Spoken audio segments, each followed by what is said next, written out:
आज मैं बात करूंगा लूफी के डेविल फ्रूट की अवेकनिंग के बारे में। ये दिखती तो पैरामीशिया की तरह की है, लेकिन असल में इसको होना जोन टाइप का चाहिए था। तो आज की इस वीडियो में मेरे पास एक थ्योरी है, ज़्यादा बड़ी नहीं है, छोटी सी है।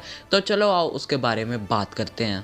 तो पहले चलते हैं चैप्टर 1044 में हुई गोरो से इसकी कन्वर्सेशन की तरफ, क्योंकि वही है हमारी मेन थ्योरी, जहाँ पे गोरो से ने एक लाइन बोली थी कि अवेकनिंग के बाद डेविल फ्रूट के ऑनर को मिलता है बहुत सारा फ्रीडम। लेकिन ये फ्रीडम आखिर है कौन सा? तो बेसिकली लूफी के फ्रूट की जो टोटल पावर्स है वो पूरी की पूरी फ्रीडम। मैं एक्सप्लेन करता हूँ किस तरह। लूफी ने जब डेविल फ्रूट खाया था तो शैंक्स ने उससे ये कहा था कि तुम्हारे पास अब रबर की पावर्स आएंगी।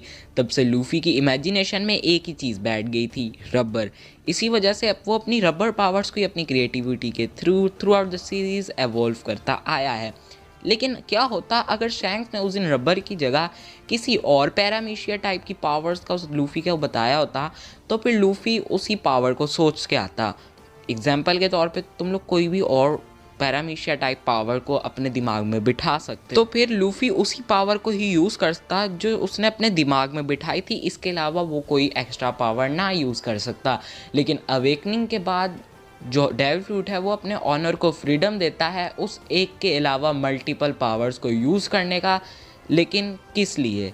लोगों के चेहरों पे स्माइल लाने के लिए, क्योंकि बेसिकली सन गॉड नीका जो है उसका भी यही काम था। थ्योरी में आगे बढ़ने से पहले हमें कुछ चीज़ों का ध्यान रखना होगा कि सन गॉड नीका और जॉय बॉय ये दोनों अलग अलग लोग हैं। मैं ऐसा इसलिए कह रहा हूँ क्योंकि हुसू ने यह कहा था कि एंशिएंट टाइम्स में ऐसा माना जाता था कि कोई सन गॉड नीका आएगा और उनको बचाएगा स्लेवरी से और उनके चेहरों पे स्माइल लाएगा। और उसने यहाँ पे कहा था कि एंशिएंट टाइम में अब उसके मुराद 300-400 या 100-200 साल तो थे नहीं।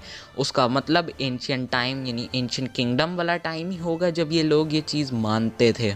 और उस टाइम पे जॉय बॉय तो एग्जिस्ट करता ही था।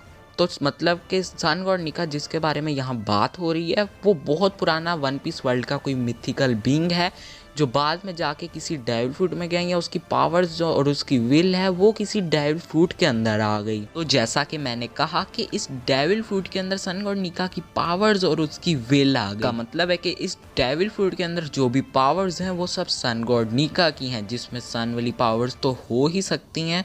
उसके अलावा सन गॉड नीका का एक और भी ये काम था कि उसको स्लेव्स से हटाना है और उनके चेहरों में स्माइल लाना है। यानी कि इस डेविल फ्रूट का एक बेसिक काम तो यही है कि स्लेव्स को स्लेवरी से हटाया जाए और उनके चेहरों पे स्माइल लाई जाए।